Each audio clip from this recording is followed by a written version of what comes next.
let's just solve this. Just like benchmark 8a, I want to get the x squared by itself. When I do that, what you notice here is you get x squared equals negative 4, which technically is impossible. You cannot solve that. But with imaginaries, we can. So that cancels. 2 minus 6 is negative 4. How do we get rid of the x squared? We square root, and you get x equals plus or minus the square root of negative 4. Don't forget the plus or minus. Then the square root of negative 4 is technically not a real number. You can't do it, but with imaginaries you can, because you break it down to the square root of negative 1 and the square root of 4. When you do that, the square root of negative 1 is I, the square root of 4 is 2. So x is equal to positive or negative 2i. That's an imaginary answer. You're going to start getting imaginary answers coming up all the time now.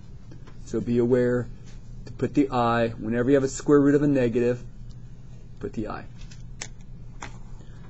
Okay, you're going to like problem 9. Plotting these. It's pathetically easy.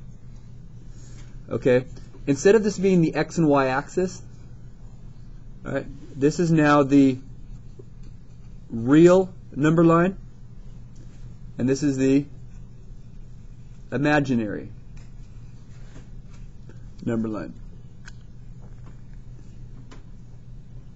Okay. Your real number line is just 1, 2, 3, 4, negative 1, negative 2, negative 3, negative 4. What is an imaginary number line?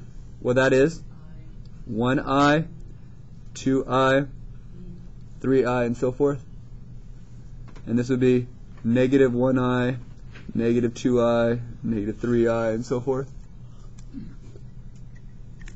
It's not too difficult. And what we're going to do is we're going to plot these imaginary numbers. Because what you see here for letter A, you have a real number and an imaginary number. Just like a coordinate. Real number 3. There I am. Real number 3. Imaginary negative 4.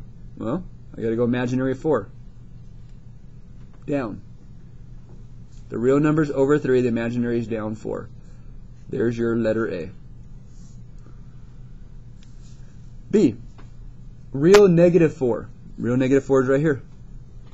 And that's a 1i, so that means I go up 1 in the imaginary.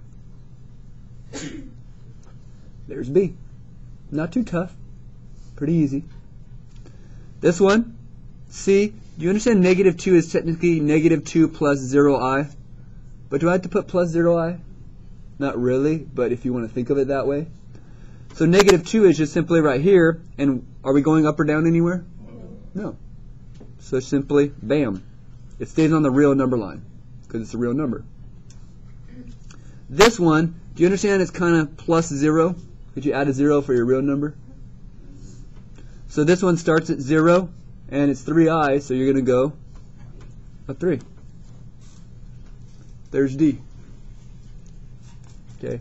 When you're plotting imaginaries, you have a real number and an imaginary number. The real numbers go here. The imaginaries tell you how far up or down it goes.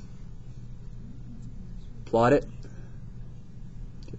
This one, when you solve it, just x squared by itself, and most likely you'll get negatives in the square root, which you have to pull out an I.